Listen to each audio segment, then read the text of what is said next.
Our second session is called Religion Boosting Violence Against Human Dignity. And we are off to a great start with Dr. Davide Dainese. Davide is a good friend of mine. We work together at the Foundation for Religious Studies in Bologna. Davide is assistant professor in the history of Christianity at the University of Bologna. He's the spokesman of the lecturers of the University Council of Historians of Christianity and Churches. He has an education in anthropology, actually, but his recent research interests are very broad, ranging from conciliar history to the reception and use of the Church Fathers in the early modern period, and which, of course, as you know, was fraught with the wars of religion in Europe. And with his contribution, What to Do with the Enemy in the 16th Century Wars of Religion, Davide will speak of the court and his concept of occupatio bellica. And please, Davide, the floor is yours. Thank you to Marco for this presentation. I would like to thank the organizers for inviting me to such a prestigious framework.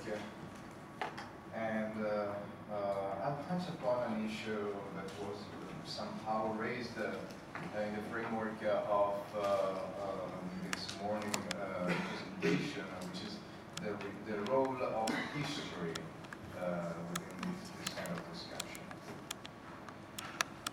Beginning from the late 17th and 18th century scholarship, Hugo Grotius in 1583-1645, Dutch jurist and theologian, among the most important and influential figures in the history of modern thought, has been seen as one of the founding fathers of natural law, which is the notion of a subjective dimension of a universally valid rational law, of modern political thought, and of international law. This approach to Grotius was led primarily by the reception of his treatise on the law of war and peace. This work was first written while he was in exile in Paris in 1625 and reprinted 4 more times until 1646. Its aim was to lay the foundations for lawmaking on the just war and on the right behavior to maintain in wartime jus ad bellum and jus in bello. As a matter of fact, considering Grotius as a theorist of natural law, a political philosopher, or an international lawyer, might lead us to forget that, first of all, this brilliant writer composed a treatise on the law of war in the midst of the bloodiest conflict that Europe would experience until the Great War. In fact, for all of the 3 Grotian stereotypes, a certain amount of ambiguity can be found. As far as his contribution as a natural law writer is concerned, it's indeed true that a large part of Grotius' treatise on the law of war and peace is devoted to natural law. Nevertheless, in the word's overall structure, natural law is barely functional to the definition of only the second of what Grotius sees as the 3 just reasons for waging war, that is response to an injury to that which belongs to us. Even the rational character of Grotius' natural law must be examined very carefully, given the main traditions to which the label natural law has been attached. Grotius' approach is purely rationalist and dates back to Thomas Aquinas through the mediation of the Spanish Jesuit Francisco Suarez. Therefore, as one can imagine, Grotius' rationalism is far from being some kind of a secularization. In any case, for Grotius, natural law is a hypothetical deductive system, strictly ruled by logic. There's no need to say that Grotius wasn't the only one walking that very same path. Nevertheless, Grotius' reception was exceptionally successful. The main natural law theorists of the following centuries looked at him as their shared predecessor. and this is due to the highly confessionalized nature of later intellectual milieu, as the writers, these writers were mostly Protestants, as Grotius was. As far as Grotius' role as a political theorist is concerned, we have to state that even if it has attracted much attention, the discussion of political theory is quite a small part in Grotius' treatise. This is due to the fact that much of his thought relates to natural law, and natural law was pre-political in his mind. Grotius' discussion is strongly legalistic and conveys two basic notions in the field of political theory. The concept of summa potestas, that is the medieval concept of political authority as not subject to any superior will, and the concept of imperium, that is the Roman law concept referring to the exercise of coercive power to enforce laws. In any case, Grotius cannot be plainly classified either among the supporters of democracy or the theorists of the social contract principle. By the same token, he's neither the direct predecessor of Locke and Jefferson, even though both were supporters of the right of revolution against, or resistance, as we can say, against tyrants. He was simply a man of his time, and as such, he should be seen primarily as a reader of his sources and not be molded too excessively to fit with later thinkers. The same must be said for Grotius' role as an international lawyer. He was more a mediator than an actual innovator, regardless of his impact on later writers. Fame as an international lawyer is likely the most enduring feature of Grotius' reception among his posterity. For the 150 years after Grotius on the law of war and peace, international law writers have split into two broad factions, which came to be labeled the naturalists, like Pufendorf, and the Grotians. In the long run, the latter came to prevail over the naturalists. According to the Grotians, international law is dichotomic, as it may be referred to either as the eternal and unchangeable law of nature, or as the main volitional law of nations. Nevertheless, Grotius was far more ambiguous on both these concepts. These three types of ambiguity related to Grotius' legacy in the fields of natural law, political theory, and international law must be explained on the basis of the inclination of Grotius' successors, which is also our inclination, to pose questions to our sources that have been emancipated from these sources and no longer have anything to do with them. If instead we set aside the way in which Grotius was read and used, and if we try to view him as a special source on the 30 Years' War, we would see how this writer wasn't only a jurist, but also a theologian. And at the time of writing the Rebellion Parties, he was in exile in France as a theologian after the Synod of Dordrecht in 1619. If we begin to examine him under this light, we would realize that the roots of modern political and juridical rationalism are deep into the logic of the so-called Christendom regime. With the expression Christendom regime, we mean the medieval Latin result of the process of integration between Christian faith and culture, but also in the Greek-speaking and as well as in the Russian Slavic sphere, things were quite similar. It's characterized by the mutual support between Christian faith and culture, between church and society. It's the institutionalization of the symbiosis between Christian faith and a specific culture, a symbiosis that produces a social, political, economic, institutional entity. Christendom is characterized by an intense social and religious homogeneity, on the basis of which a tendency is imposed to eliminate the contexts and situations that are hostile only as much as they diverge. Christendom affirms not only the absolute truth of Christian revelation, but also the conviction to be the highest realization of the presence of the gospel in this world, as this presence is guaranteed by the society institutions.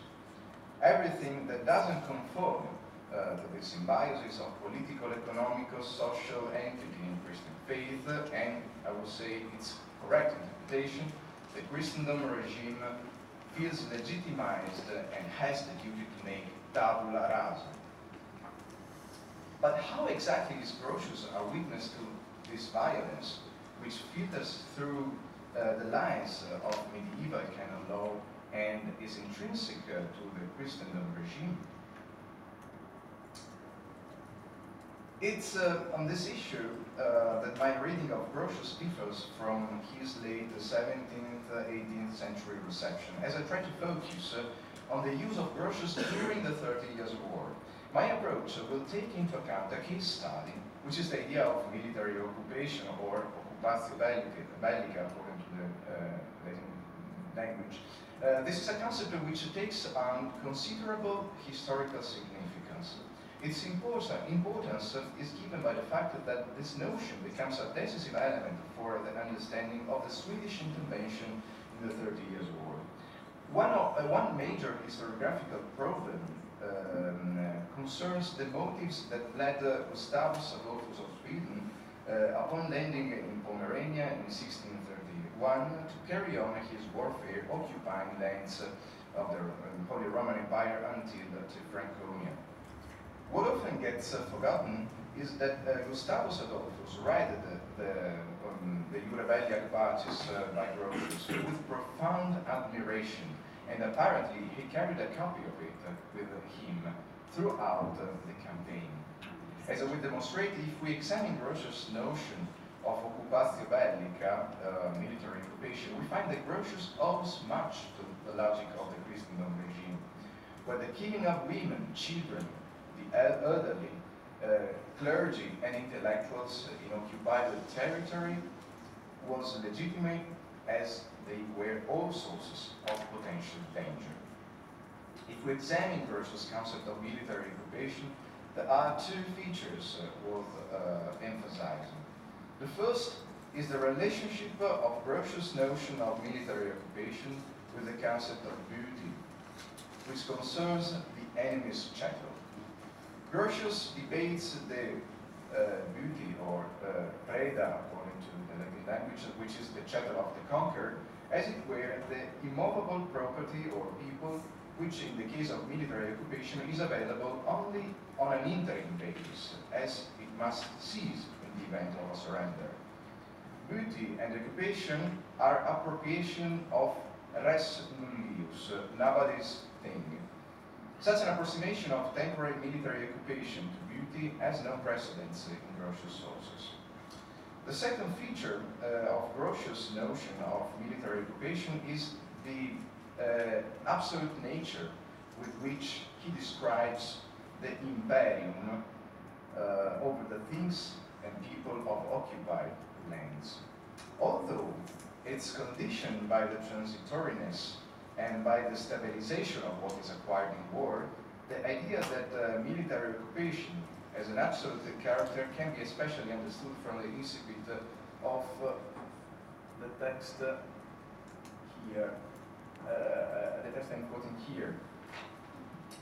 By law of nations, not merely he who wages war for just case, but in public war bellum solenne, also anyone at all becomes owner or master, dominus, without limit or restriction of what he has taken from the enemy. That is true in the sense, at any rate, that both the possessor of such beauty and those who hold their title from him are to be protected in their possession by all nations.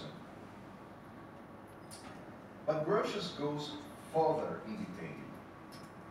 If certain conditions exist, in fact, exceptions to natural law and to law of nation which are imposed by what Grotius says internal justice are suspended. In particular, these exceptions are intended to safeguard the innocent, children, women, the elderly, men of letters and the religious, farmers, merchants and artisans, prisoners of war, and those who surrender. According to the internal justice of both natural law and law of nations, all of these people must not be considered as enemies, as it were. That being said, Grotius contradicts himself elsewhere, as we can see in this text. Under another perspective, it is legitimate to kill all persons who are in the enemy's territory, because injury may be feared from such persons also. Inasmuch as they are a source of danger, any action taken against the conquered is legitimate. Such an absoluteness, such an absolute character, is found neither in the writings of the Catholic jurist of Salamanca, nor in the Protestant tradition. In order to find an almost coeval reference source, where there's a similar potestas concerning the conquered, that is, without distinction between stable but temporary possession and the definitive possession of a given land.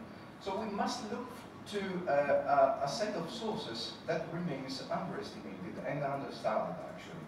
Military literature, more specifically the treatises on war captains, was a literary genre that between the 16th and the 17th century is the backdrop of the wars against the Ottomans, proves fertile heuristic ground for historical investigation. We can observe a shared horizon that might help in better understanding Grotius himself. In addition, it is a common denominator whose long roots sink deep within the logic of Christendom regime. Let me illustrate a specific and very precise case, Giorgio Basta, who operated on the Hungarian front over the course of the long war against the Turks, 1593 up to 1606. The protagonists of the 30 Years' War, such as Wallenstein, Schlick, Rudolf von Diefenbach, the diplomat, Trautmann, and many others, fought under him. Basta was the author of a number of successful treatises on military arts. In one, which is the General Field Captain, issued in 1601, the military captain is depicted according to the rules of the coeval war catechisms as a pious soldier incarnating the myth of the Emperor Constantine the Great, a figure which is crucial for Grotius himself. It is in writings such as these, in contrast to contemporary juridical or canonical works, that the distinction between duty and temporary occupation is less important. Since, as we can see from the text I'm quoting here, this is a quotation from the treatise by Basta. A battle brings as consequence that whomever emerges as victor also becomes padrone, which is dominus, owner, master of the land on which it is fought, and it goes on. For Basta, it follows that an understanding of past errors and the way how, as he says, one can and must behave in a full-blown military campaign against such a formidable enemy, as well as the fear of God, are the premises for victory.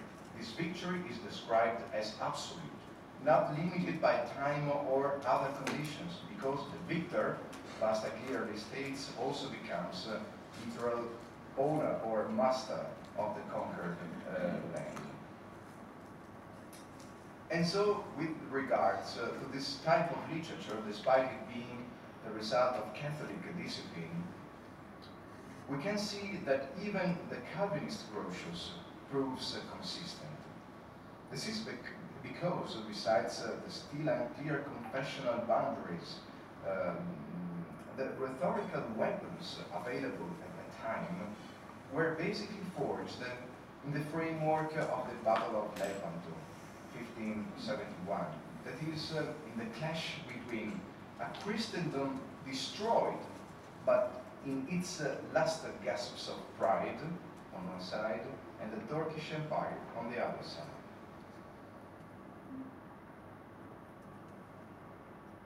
So to close, from what we have seen, therefore, in leveling Grotius to Grotianism, and in considering him in the margins of this filter, the forefather of modern rationalism and the forerunner of international law, we risk forgetting that at the core of this rationalism there is the beating heart and unresolved violence of the Christendom regime.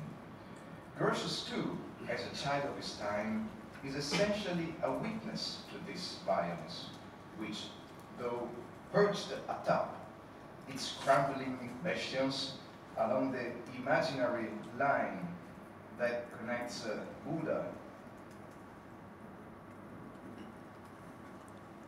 here. This is the imaginary lines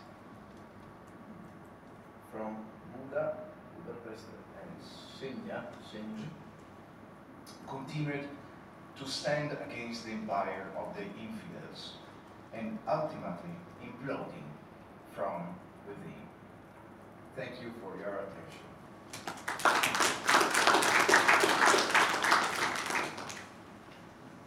Thanks, Davide, for showing us a glimpse of the early modern tensions between I would say, the increasing role of international law in the intellectual discussions,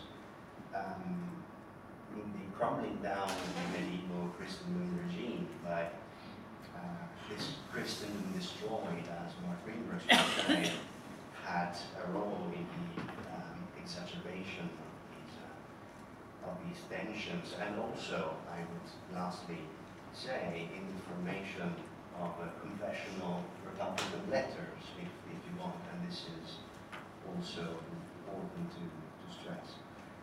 Thank you. We're now off to Dr. Dainese Wilkinson. She is an international postdoctoral fellow at the Foundation for Religious Studies in Bologna.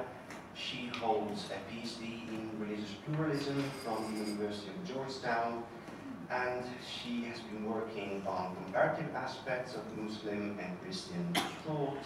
She specialized in Turkish history, especially in the 19th and 20th centuries. There is also a book that has just come out. It's called Dialectical Encounters for Edinburgh University Press this year. And I must say that I quite enjoy the company of Dainese, because we're in the very same office in Bologna, and she's teaching a lot to me of a world that, as an early modern European historian myself, I often perceive as distant and not very intelligible with European categories. So if there is a lesson to be learned from Ottoman experience, it is that well-intentioned legislation is insufficient to secure human dignity against negative impacts of political and religious divisions. But why was it insufficient? Dainese, the solution of Ottoman cohabitation, will explain this to us. Please. Thank you, Gianmarco, for that very warm introduction, and likewise to you. I'm always learning wonderful things. As an American, especially as an American, it's a great honor to be among you today. And it is always a bit of a strange thing for me to talk about complex historical identities with very real lived realities and consequences coming from a country with a still developing young historical consciousness. So I thank you all more for your attention. When people think of religion inciting violence in the context of the late Ottoman Empire, many people immediately think of the Turks. Perhaps Mahmud II, who had a patriarch executed, or certainly Abdulhamid II. The delicate and important detail to remember here is that religion, or more accurately, questions of religious identity, incited violence from all sides in the 19th and early 20th century. Orthodox Christians, European Christians, and Muslim Turks found themselves in a net of strain, intrigue, revolt, suppression, verbal disputes, and massacres. And of course, I don't want to ignore Muslims who are not Turkish. But that's not my focus today. As a famous Ottoman historian summed the matter, in a world of turmoil and inequality, many Ottoman intellectuals succumbed to the charms of nationalism, adopting a romanticized image of the nation rising up from the ruins of a decadent empire. The Ottoman world, and especially its more heavily Christian European provinces, offered fertile ground for such ideas. To be sure, this was a problem shared by all contemporary polyethnic empires. But it was graver in the Ottoman context because of the weakness of central control, the severity of socioeconomic problems, and the structural reality of an empire dominated by Muslims, but well-nigh encircled by Christian powers. Yet, prior to succumbing to the charms of nationalism, and despite conflicts and killings, the Ottoman Turks promoted a humanistic reading of Islam as essential to restoring the empire and ensuring the harmony and flourishing for all, regardless of religion. Or perhaps Ottoman Turkish speakers is the more accurate designation. From Sultan Abdülmecid I to activist in exile Ahmet Reza, Ottoman intellectuals pushing for positive change paid homage to a universal human ideal founded on Islamic principles, which was in theory meant to ensure justice and fairness for all Ottoman subjects, not only Muslims. Arguably, not wholly dissimilar to what Christian and secular humanist paradigms envision for social justice in Europe today. The question, however, is not really why the Ottoman multi-ethnic and multi-religious state system broke down. For that, there are many more material answers already at our disposal. Rather, the question might be, what role did Ottoman, i.e. Islamic, good intentions play amid economic, military, and ethnic tumult? And why did they fail?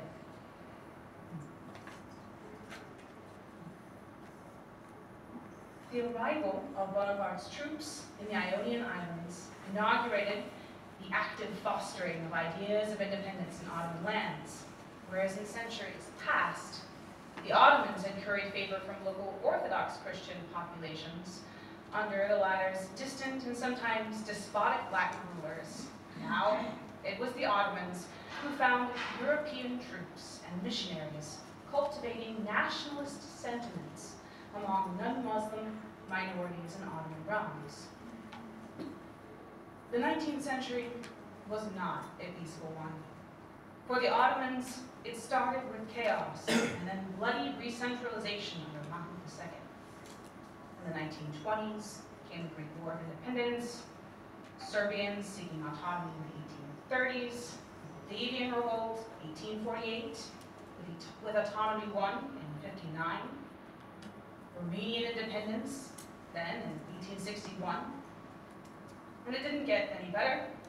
From 1873 to 74, there was a great famine in Anatolia, and it caused a general tax hike in the empire, setting off revolts elsewhere in the Balkans. Revolts spread from Bosnia and Herzegovina to Bulgaria, and when the Ottomans suppressed it, they killed from 12,000 to 15,000 Bulgarians, mortifying European observers, despite the fact that there had been some large-scale killings of Muslims by Christians as well. The Russo-Turkish War of 1877 to 1878 brought stinging Ottoman defeats, a real scare for the empire, refugees, and paralyzing debt.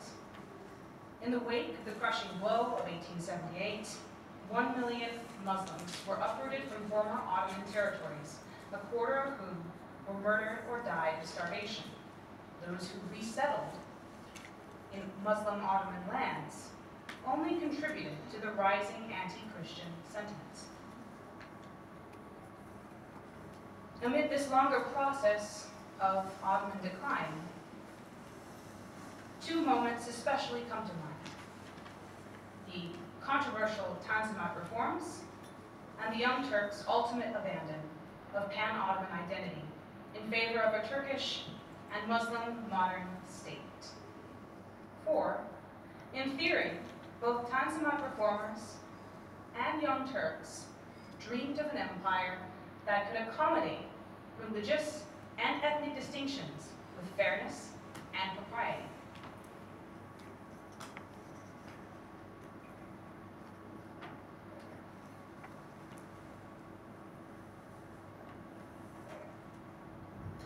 So, starting with the Tanzimat era.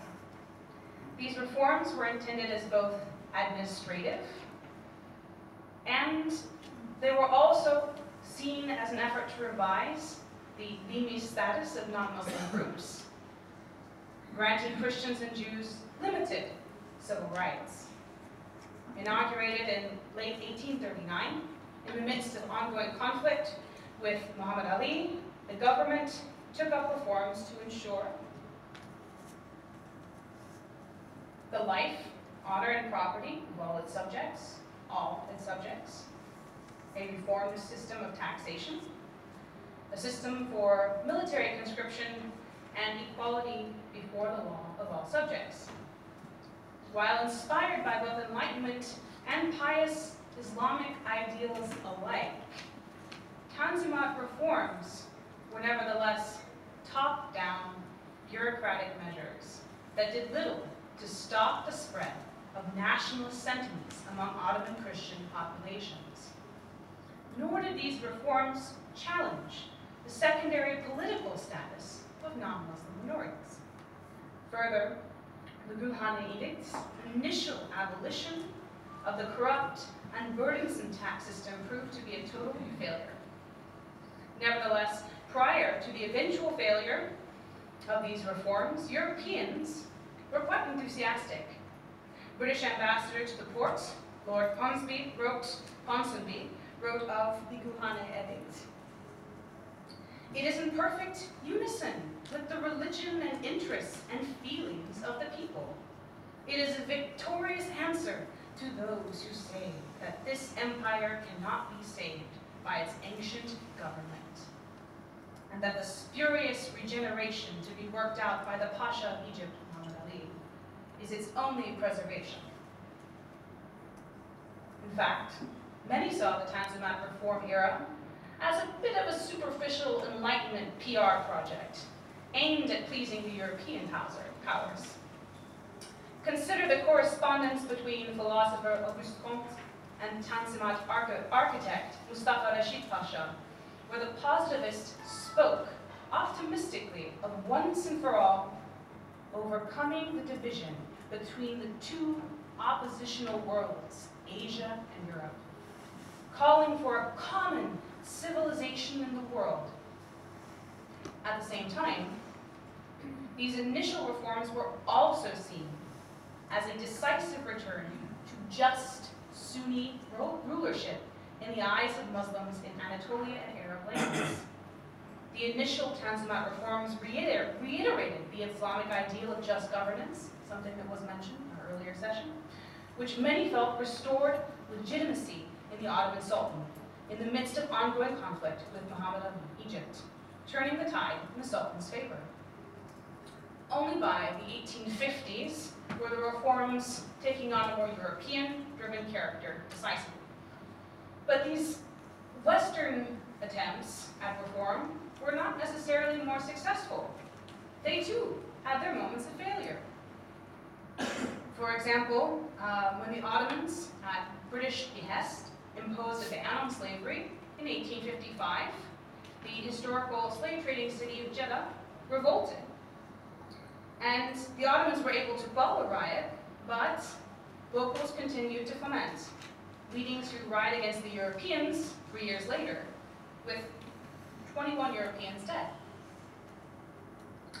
Another example of failed reform was the abolition of the standard individual tax on non-Muslims in 1856. A decree abolished this jizya and considered it discriminatory, but it replaced it with conscription duties for non-Muslims. So non-Muslims were no longer paying that extra tax, but now they were up for military conscription. This did not make the non-Muslims happy, and they still had the option of paying a new tax to get out of military conscription, which looked a lot like the original tax meant to be abolished. The Muslims too were not happy because they didn't like the idea that they were the only ones who had to defend the empire.